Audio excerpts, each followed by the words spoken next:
This is episode 157 of Living Outside the Matrix. Lawful Rebel, comprehensive goals, Lawful Rebel, active minds, open doors. Lawful Rebel, You can see the signs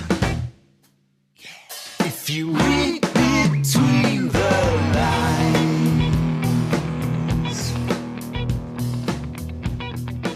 Welcome to Living Outside the Matrix. This is the show for critical thinkers and people who really want to understand what's going on in their world and are prepared to look at the fundamentals. Hi there, I'm your host, Nigel Howitt. And on the show today, we are going to examine about 100 years of recent major deceptions. And we're going to question this idea that there's a mass awakening going on. And I want to bear in mind three contextual points as we do this. So the purpose here is to fully understand the situation that we're in today with our loss of freedoms, encroaching tyranny, the increasing misuse of science, actually scientism, to mislead people. And it's in order to really grasp accurately where we are, because it's only then that we can understand the solutions. It's only when we know how we got here and why we got here that we can actually navigate a way out. So we hear a lot of talk of the mass awakening, and I've never liked that particular metaphor. As you may probably recall if you're familiar with my work, I see it as a great big call to inaction. And the idea that everything's just going to be okay and everyone's just waking up and therefore I don't really have to do anything. But I don't think this is true. I in fact think possibly the reverse is true for two key reasons. And they are in the context that I want to illustrate this.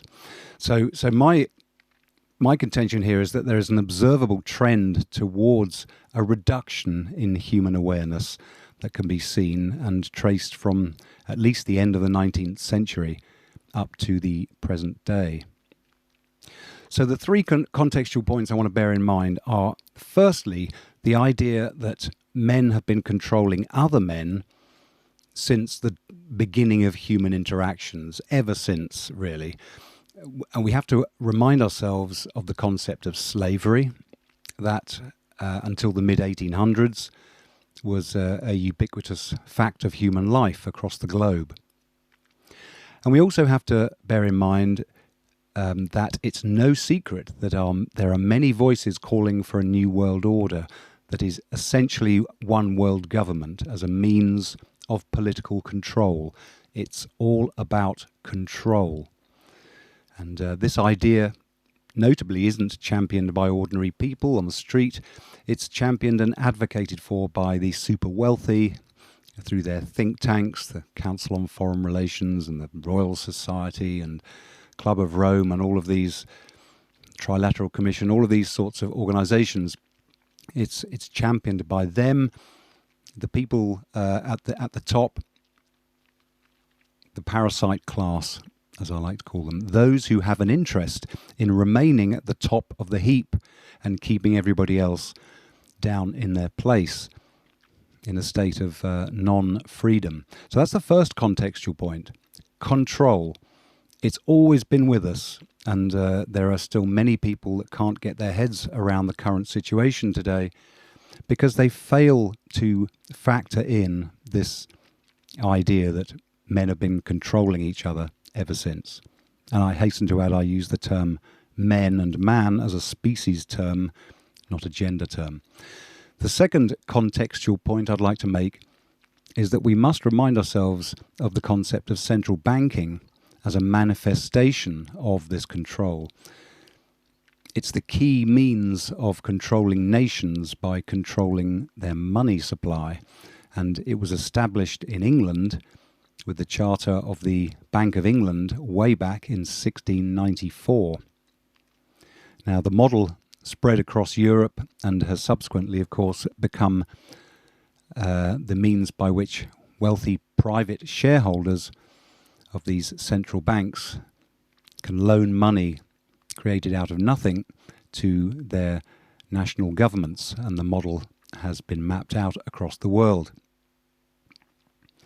So that's the second contextual point, is that the means of control exercised through the central banking system, through the money, controlling the money supply, is a really important coordinate. The third point I want to make about this context is a philosophical one. The Renaissance of the 15th and 16th centuries was the rebirth of reason as man's guiding principle since ancient Greece. The Renaissance was a period when mysticism finally gave way to a more rational view of life after the Middle Ages and the Dark Ages. And the key feature of the thinking of this period was that reality was held to be an objective absolute, and it was considered knowable to the human mind. So there was a widespread challenge to the mysticism that had gripped Europe throughout the Dark Ages, and this was replaced by a rational approach, which gave birth to the scientific revolution. So, of course, not everybody held these ideas, but they became dominant in Europe. They dominated the culture in Europe for a brief period of a century and a half. And the result, as I said, was the scientific and the industrial revolutions and the massive progress of humanity out of poverty into an age of technological growth and development. But in 1781, the reversal of the key ideas fueling this trend began with the publication of a book called A Critique of Pure Reason by a German philosopher called Immanuel Kant. So Kant set himself up as a champion of reason in what looks like a typical Trojan horse tactic of the intellectual variety. So claiming to be an advocate of reason, he then proceeded to dismantle the validity of the concept of reason. And he thus precipitated a U-turn in the philosophical direction of an entire culture. Now, it didn't happen overnight, of course, but the seeds were sown for the idea that reality is created by consciousness and that reality is unknowable, and many other of these modern ideas that are variations of these two fundamentals. So, to be clear, the two ideas, one, an objective reality, and therefore two, a knowable reality, gave birth to the scientific method and a string of key discoveries, such as electricity, electric lighting, the internal combustion engine, computers, etc., aeroplanes, many more ideas. But also these ideas gave birth to freedom, to the USA, to the first free nation on earth. These ideas were picked up by the founding fathers.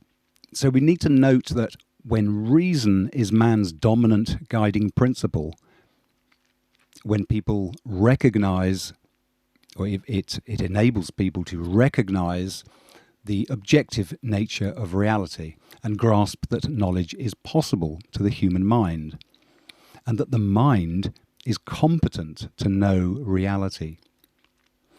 These ideas always go together.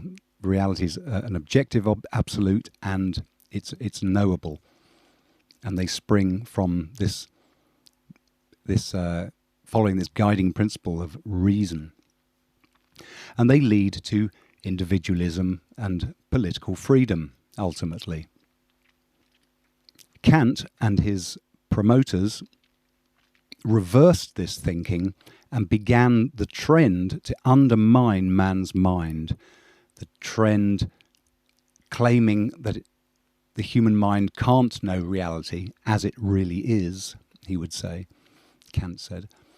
And he basically picked up Plato's ideas, in essence, that it's consciousness that creates reality, not reality is there as an objective absolute and consciousness evolves and comes to being within that. So Kant was picking up on Plato's thinking. And these ideas have become widespread and very popular today, 2 centuries later. Incidentally, the book Ominous Parallels by Leonard Peikoff is an excellent illustration of how the ideas of Kant and those after him, such as Hegel, led to the rise of Hitler and Nazi Germany through the Weimar Republic. And it shows that many of these ideas are once again dominant in the US today. Hence the title of the book, The Ominous Parallels. So that's just a little plug for that. But it's important to remember that ideas are really powerful and they shape men's values, actions, choices, their lives. We only have to look back at the idea of a dangerous virus sweeping the world to see how many lives were changed, to see how many hundreds of millions of people changed their behavior based on this idea, and a false one at that. So we must also bear in mind that it's the most fundamental ideas that are most powerful, and they tend to shape the thinking of men, and subsequently they shape the direction of civilizations. And it's these ideas that are most fundamental which are most easily slipped under the radar. They're the ideas such as what is good and what's bad, what's possible and what's not possible. These sorts of ideas, they slip under the radar of the average person's sort of scrutiny of incoming ideas. They're so widespread and they're so fundamental that people don't notice and they don't have an awareness of this level of idea being sown in their minds. Let's also acknowledge that ideas may support or not the desire of the central bank shareholders, the parasite class. These ideas may either support or not their aspirations towards political control. The idea of freedom is not compatible with the goal of global political control.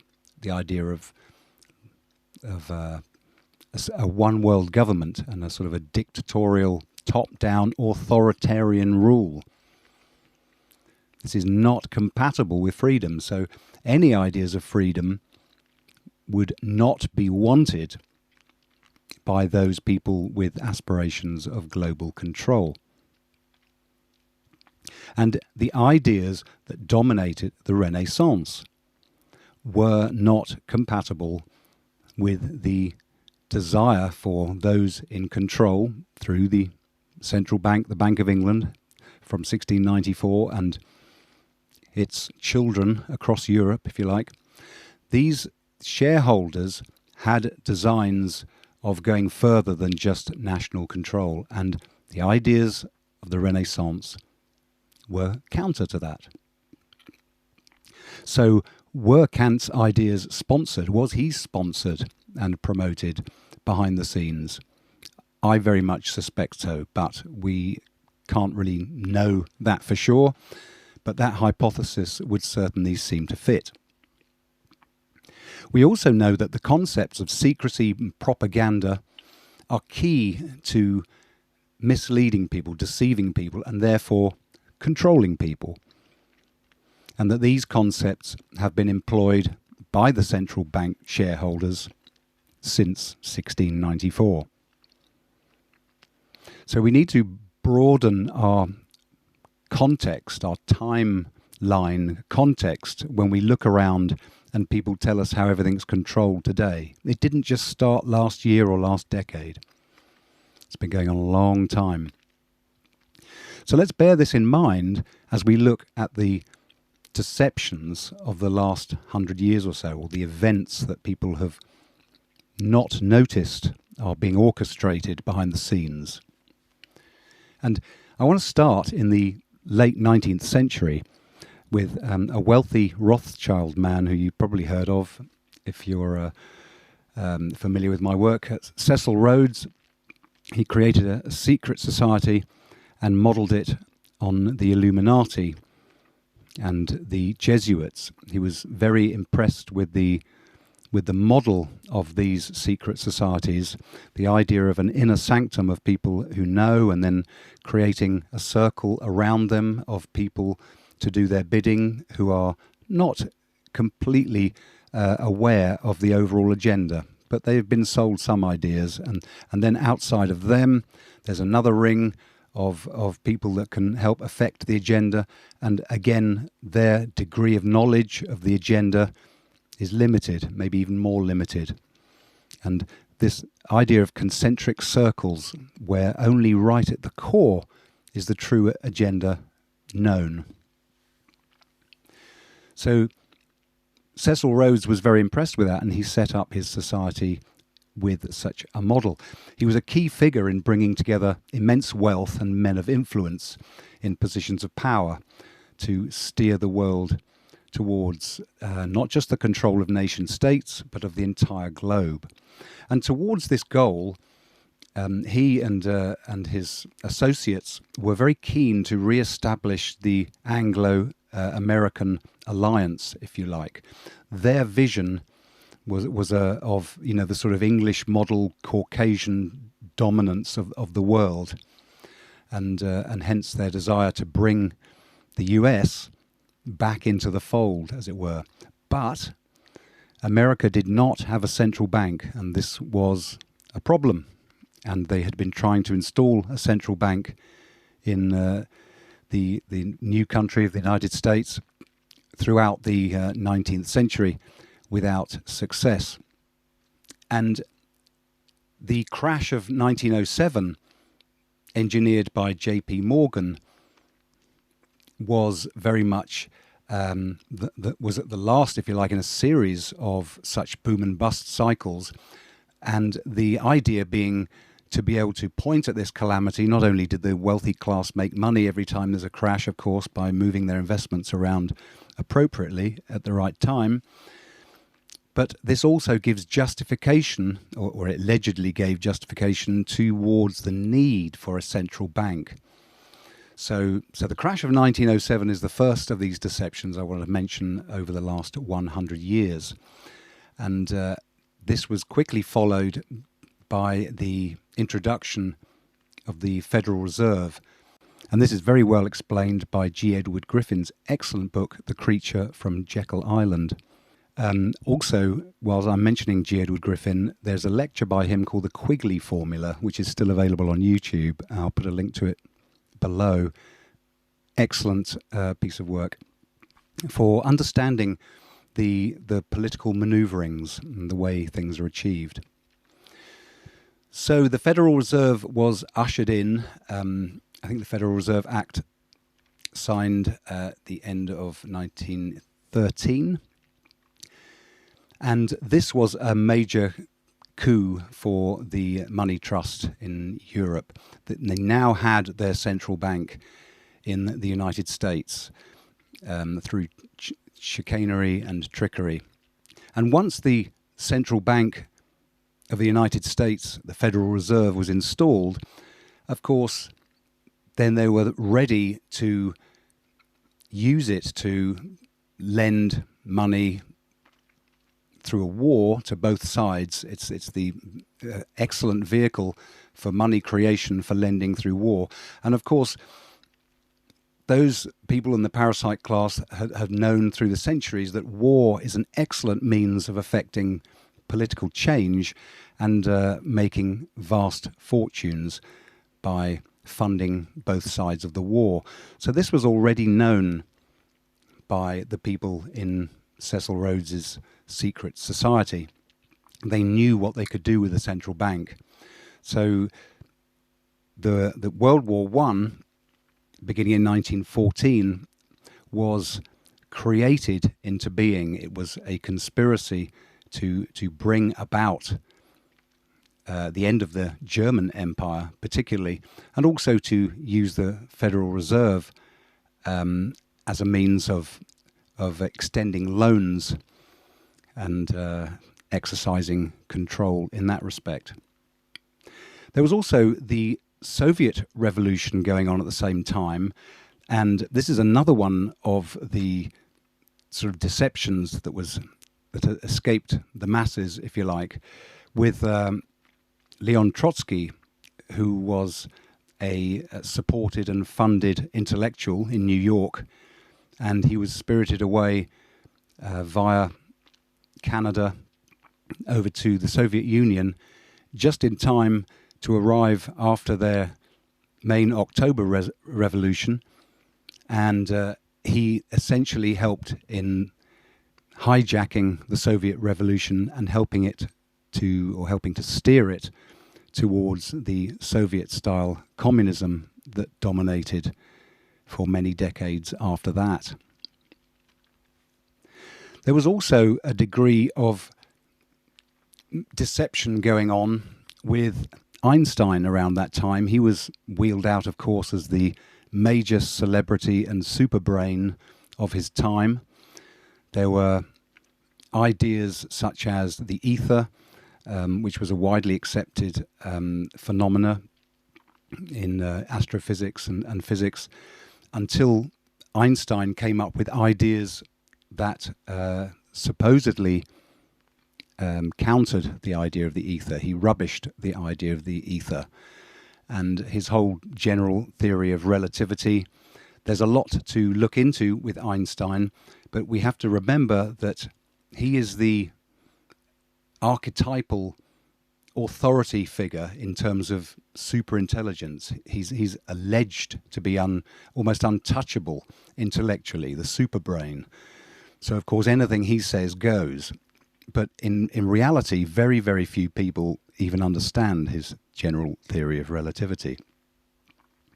So there's a lot of shenanigans going on there, because the Michelson-Morley experiments of the late 1800s with their interferometers had shown that the Earth isn't actually hurtling through space at 90 times the speed of sound, which is what is necessary for it to be orbiting the Sun. And they found that its motion was far, far less than that. And Einstein was wheeled in to essentially help undermine and discredit these ideas and lay all that to rest, because they couldn't possibly have the heliocentric model of the solar system challenged. Then, of course, there was the crash of 1929 and the Great Depression, an example of the Federal Reserve, again, controlling the money supply, and also the tag team between the central bank and government policies helping to further reduce the money supply through the Great Depression, thereby lengthening and prolonging the suffering by government policy.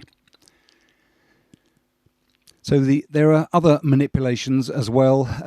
There is evidence to show how World War II was also precipitated, and both sides, or all sides, funded by the banksters.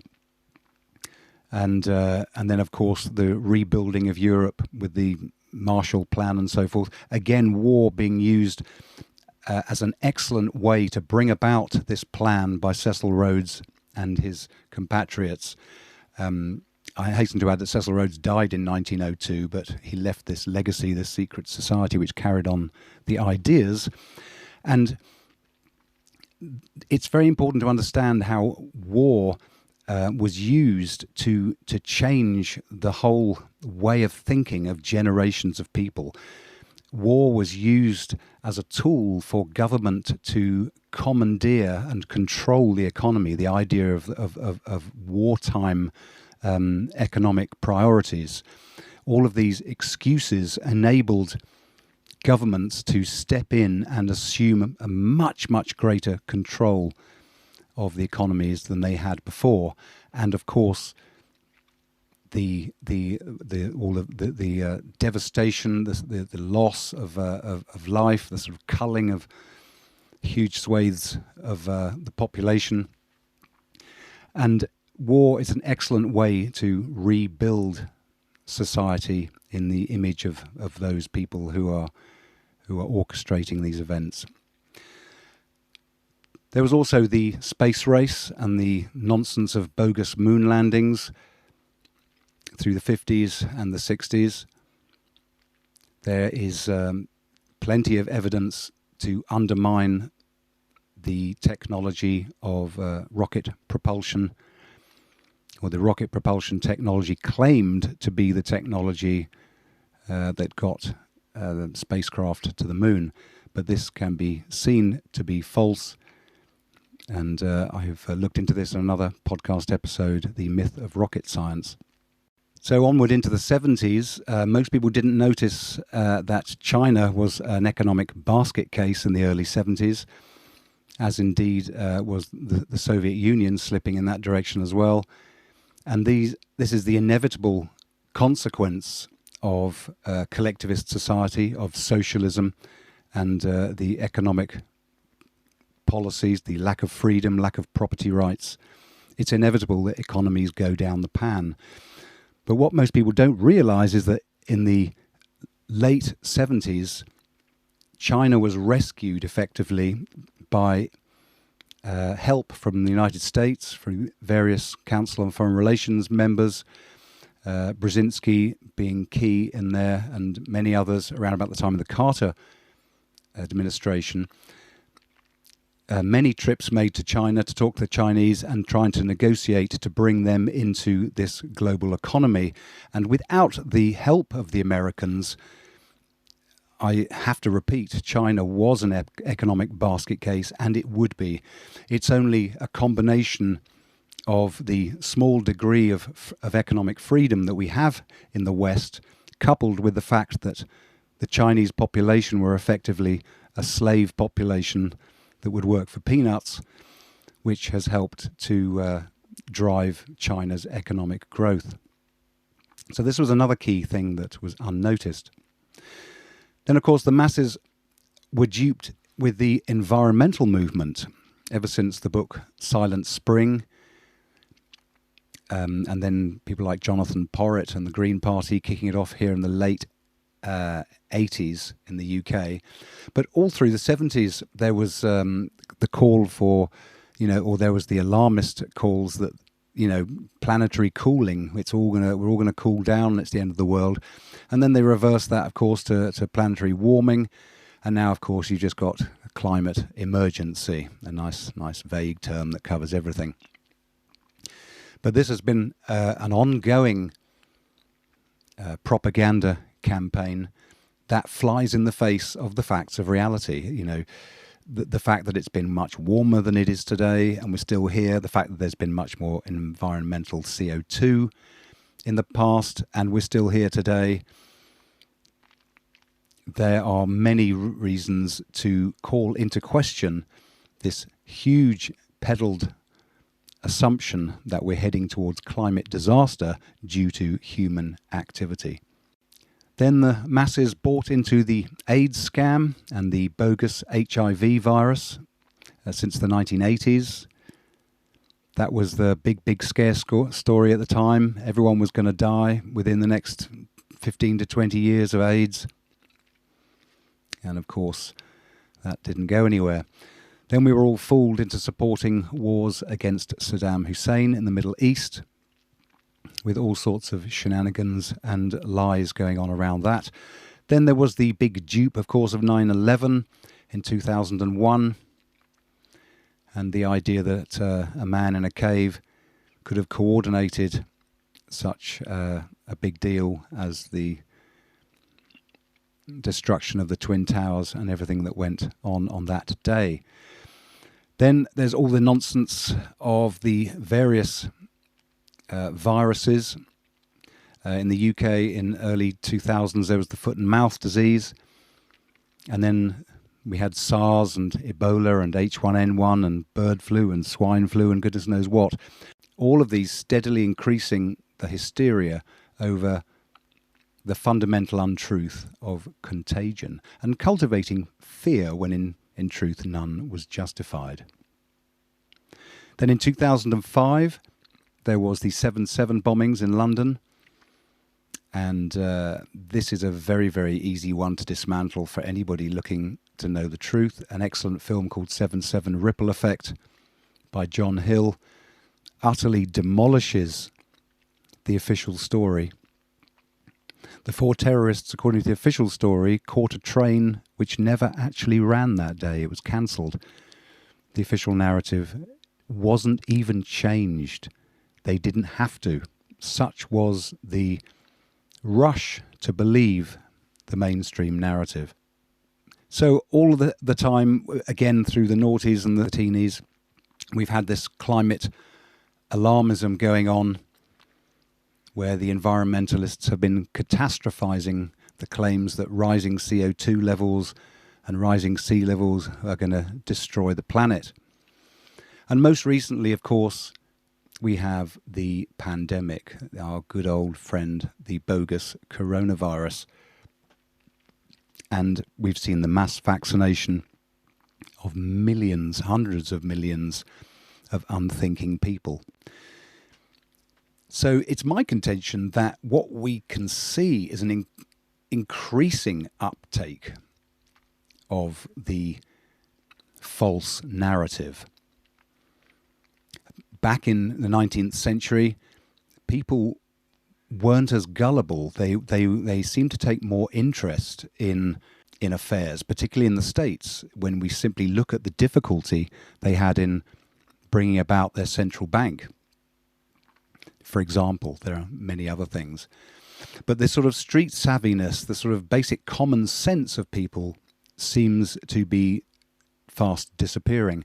And even when we observed through the pandemic, lots of people sort of scratching their heads and sort of discussing how all of these rules don't add up and none of it makes sense. But so much cultural momentum to do as we're told and follow the agenda that, we didn't see any significant resistance to it. We saw a large degree of compliance.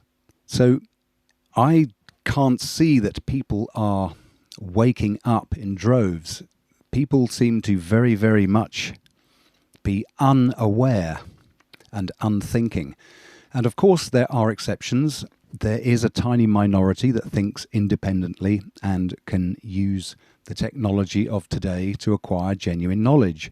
And that's what we're doing here. This is what you're doing. And as long as we employ the correct methodology of reasoning logically and looking for evidence, then we can assemble a picture of truth. But to speak of a mass awakening, I think in this broader context, is just not true. It doesn't jibe with the facts, and it's also a dangerous call to inaction. Let's remember there's been a mass dumbing down of populations for many decades in the so-called educational system in the States and in the UK. But the general awareness of the populations in the States and here in the UK has reduced accordingly. The young people that I meet and talk to today are not savvy. They're just as likely to be wearing a mask and indeed queuing up to get vaccinated. And this is tragic. Young people are not our salvation. Yet many commentators, perhaps in their eagerness to be optimistic, proclaim that people are waking up. More and more people, they say, are beginning to question the narrative. And they may well be seeing people asking questions and beginning to join some of the dots, but this is nowhere near sufficient to roll back the tide of the collectivist biosecurity state that is almost upon us. It's misplaced optimism, I think, that borders on self-delusion. The key coordinates for correctly interpreting what we are witnessing today are philosophical.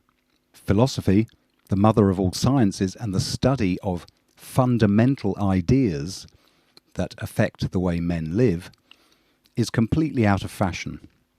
And this is no surprise, because since Kant's time and the flurry of philosophical schools espousing his ideas have more or less rendered themselves superfluous and irrelevant. If reality is not an objective absolute, if our thinking creates reality, if reality is unknowable, we can't possibly know it as it really is, well, then there really isn't any point in philosophizing.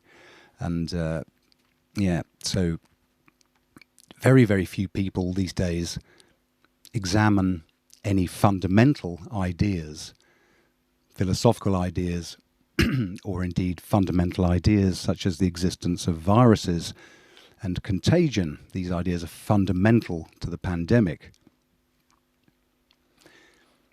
But nevertheless, the study of fundamental ideas, particularly philosophical ideas, is key to understanding the situation we're in and the path out of it. It's only with the crucial coordinate of seeing how fundamental ideas have driven Western civilization off the road of progress which it was on with the Industrial Revolution, the Scientific Revolution, the march towards peace, freedom and abundance. It's only by seeing how the fundamental ideas that were driving that have been reversed since 1781 and Kant's ideas. That's how we can make sense of this world around us now and see the way out. So let's just remind ourselves the huge progress that mankind had made out of subsistence and poverty and into an industrial age of comfort and all the technological advancements that we've come to take for granted, computers, cars, aeroplanes, trains, etc., all made possible by the ideas of the Enlightenment and the rebirth of reason in the minds of men after those long dark ages that were ruled by mysticism. At the core was the recognition in metaphysics of the objective nature of reality, and that things are what they are irrespective of any consciousness. And then its corollary in epistemology, that man's mind is capable of knowing reality by using his faculty of reason, by thinking logically and using genuine scientific method. These were the twin ideas that really lifted humanity out of the Dark Ages and were responsible for all of these modern conveniences that we've come to take for granted. But the history books won't tell you that. Your teachers at school won't tell you that. And these are the twin ideas that have been rejected for the past 2 centuries. First by the philosophers, and then as these ideas filter down to the ordinary man, as they inevitably do, through stories, through films, through songs, through magazines. And then we see these ideas widely spread today. We see that science is no longer the identification of objective reality, but the tool of a political agenda. We see a confused and disillusioned public, not knowing what is real and what's not, predisposed to following the guidance of authorities who at least appear to know what's real. We see truth discounted and groupthink taking over. We see reason abandoned in favour of feelings. And thus we see logical thinking skills diminishing, not improving. There's no increase in critical thinking, there's a decrease. What people do now is that they consult their feelings on what to do. They do not reason and think things through. And thus our culture moves steadily away from the facts of reality, with pandemics and bogus climate change, etc., and progressively into the fantasy world of cyberspace and the virtual. Young people today lost in their computer games. And the idea of the 30 or 40-year-old man, still single, living the couch potato lifestyle and playing his computer games. This is not good for the human race. We see aspirations to transhumanism, human 2.0, and we see the misplaced hope that somehow artificial intelligence can somehow provide the thinking that men have failed to do. We see a wish to merge man and machine.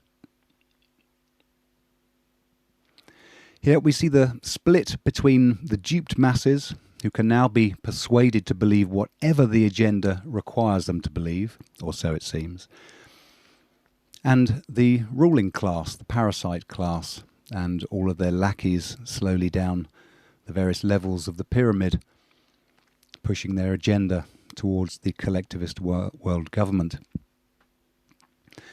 And currently, the predominant ideas on the streets are these. There's no solutions. Everybody gives a shoulder shrug. Well, how can you tell? Nobody knows. Reality is unknowable. Everyone creates their own reality anyway. Thought creates reality. And incidentally, this destroys the concept of truth, but that's not known on the street. The objective nature of reality is implicitly denied by a whole host of downstream ideas today. We're all one, all of this, that's a widespread one. Everything in your experience is something you've projected. Perception is projection, all of this sort of new age stuff. And mysticism has replaced reason as man's means of acquiring knowledge. In other words, believing in things without reasons, and often in contradiction to the available evidence.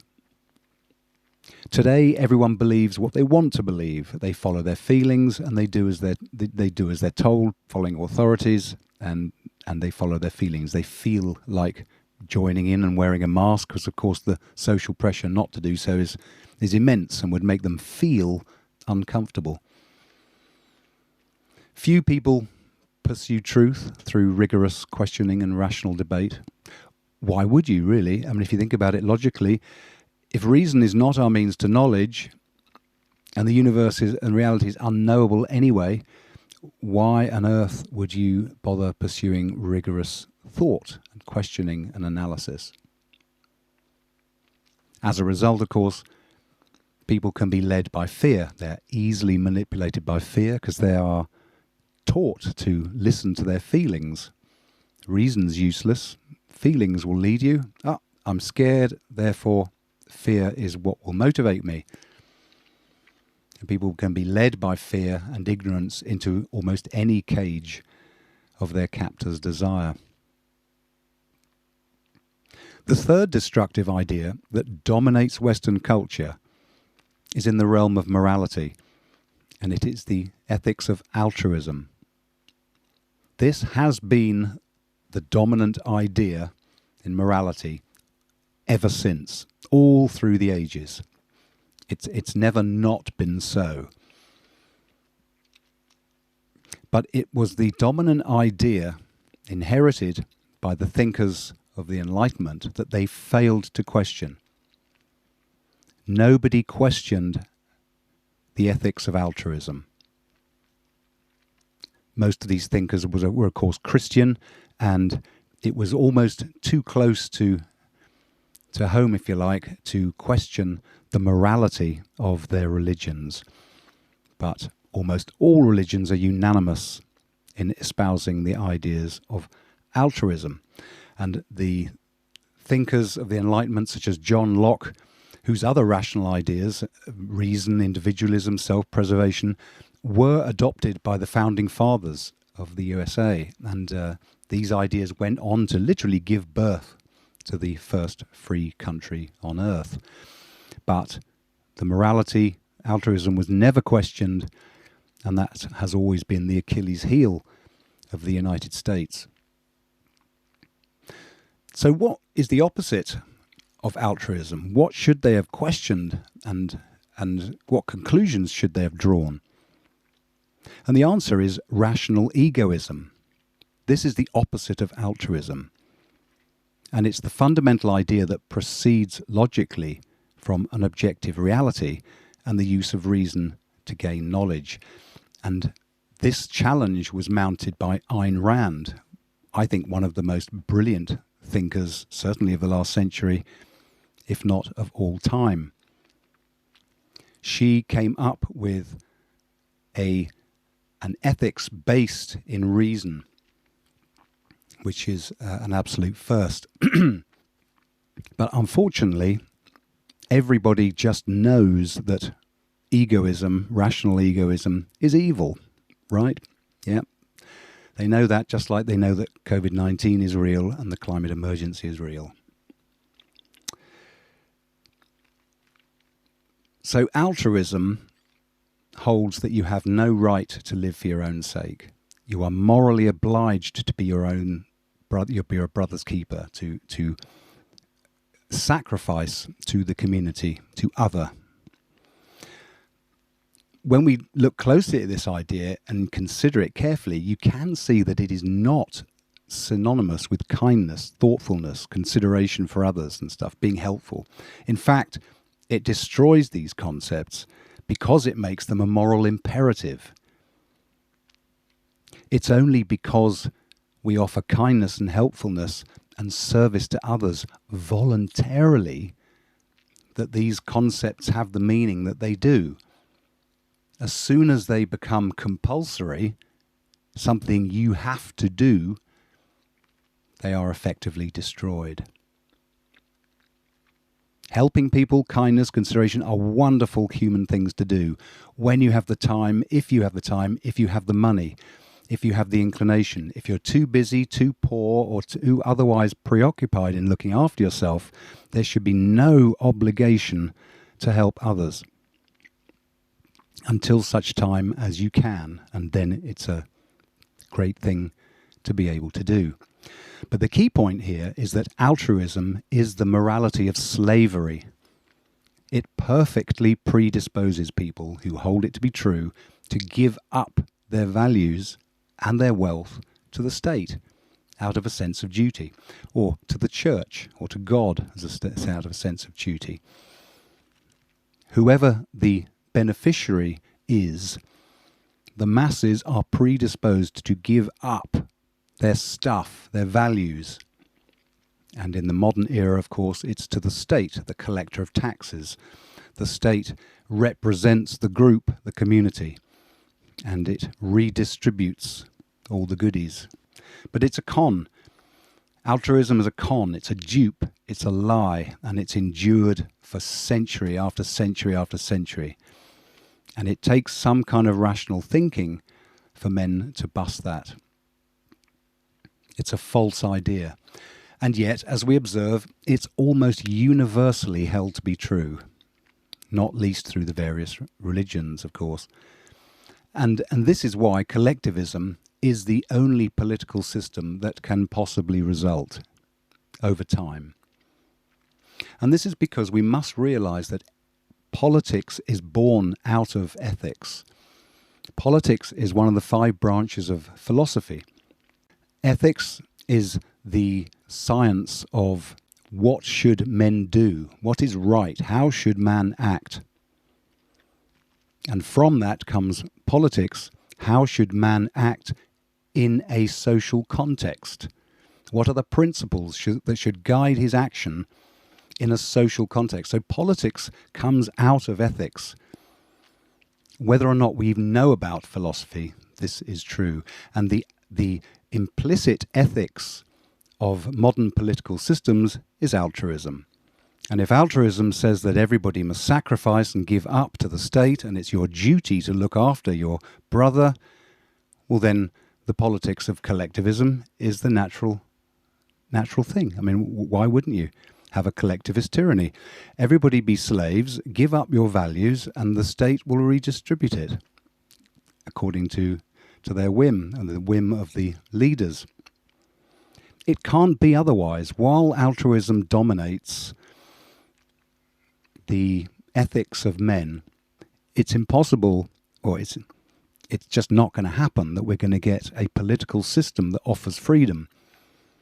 A political system that says that you can live for your own sake and you can be free and you don't need to do what the government says. You don't need to have half your wealth confiscated to pay for the needy.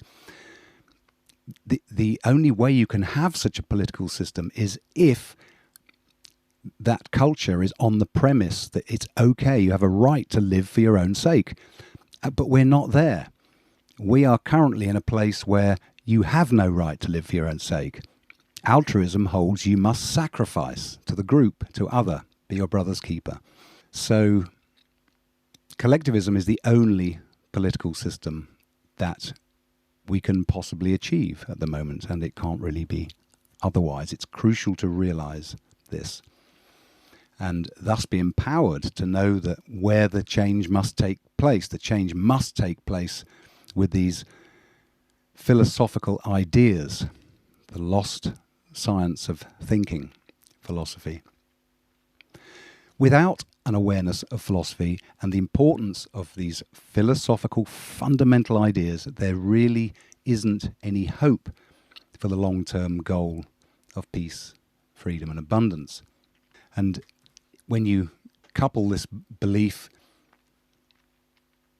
that you have no right to live for your own sake with the idea that reality is not a fixed absolute, it's some floating flux that's affected or created by thought, and when you mix in as well the idea that reality is therefore unknowable, who can you know it? How can you tell? There's no way of knowing. You seem to have the perfect mix for people to be predisposed to believe anything. The facts of reality become irrelevant because what is reality? Reality isn't fixed. If thought creates reality, then evidence it's irrelevant. You obviously can't know anything. You can't prove anything. All you can do is follow orders from dictators. And this is the background of thinking upon which Adolf Hitler rose to power post-Weimar Republic. And of course, all of this perfectly suits the parasite class, who sit at the top of the heap and who call the shots. Whether by design or just natural consequence, the outcome is inevitable. The outcome of tyranny and collectivism is inevitable given the widespread and widely held fundamental ideas that shape human lives and steer civilizations. In other words, it's philosophical ideas that really count. So if you care to understand exactly why we're in this situation, if you're one of those who wants to know the way out of this collectivist slavery that is fast descending upon us, you must know about philosophy. And you should rightly study the philosophy of Ayn Rand. I couldn't recommend it more highly, because if you just delve into philosophy in general, it's like switching on the news and expecting yourself to be informed. If you plug straight into mainstream philosophy, you will get a load of nonsense. It was Ayn Rand who was the freedom fighter of the most fundamental kind last century, who really got to the very, very basics, and I can't recommend her ideas more. Hers is the philosophy of truth, and therefore of peace and freedom, and therefore of prosperity and wealth and creation. Hers is the only philosophy appropriate to a human life on earth. But I must add in a caveat there, because like many things hijacked these days, like shadow banning and censorship and all of these things, that these good ideas are the enemy of those who would impose slavery upon us.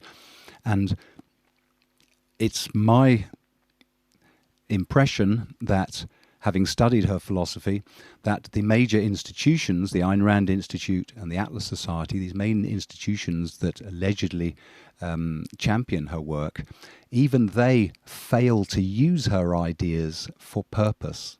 They really don't even embrace any of the ideas of which I share with you. They would consider this all conspiracy theorist nonsense. So they're sort of isolated ivory tower merchants that, it's a great talking shop, but you won't see the philosophy taken where it should go. You won't see it used on the street. The only exception to this is Alex Epstein, author of The Moral Case for Fossil Fuels. He is an objectivist, and he's one of the very few who is actually using these ideas as they should be used. So I hope this overview of some of these deceptions of the last 100 years, in the context of the acceptance of political control as being a fact of life, and in the context of the whole central banking thing, I hope this shines some light on the fact that it is these philosophical ideas that are really, really driving things, obviously along with propaganda and funding and agendas and lots of other practical things. But the thing that moves the people, the thing that renders people defenseless, having no ideas or argument to counter the impending slavery, that's where the philosophy comes in. And that's why our culture is looking so impotent to change itself, because it's adopted all of the wrong philosophical ideas. So it's my contention that is where the solution must lie, the spreading and the dissemination and ultimately the widespread adoption of a rational philosophy for a life on Earth. I hope you've got some value from this discussion, and I hope that it helps join a few dots and increase your understanding of the context in which you live. Please give us a like or put a comment there if you've got any questions or anything like that. And I urge you to visit the website, lawfulrebel.com. There's a whole host of things there through the back catalogue of the podcast. And most of all, I do hope you'll join me again for another episode of Living Outside the Matrix.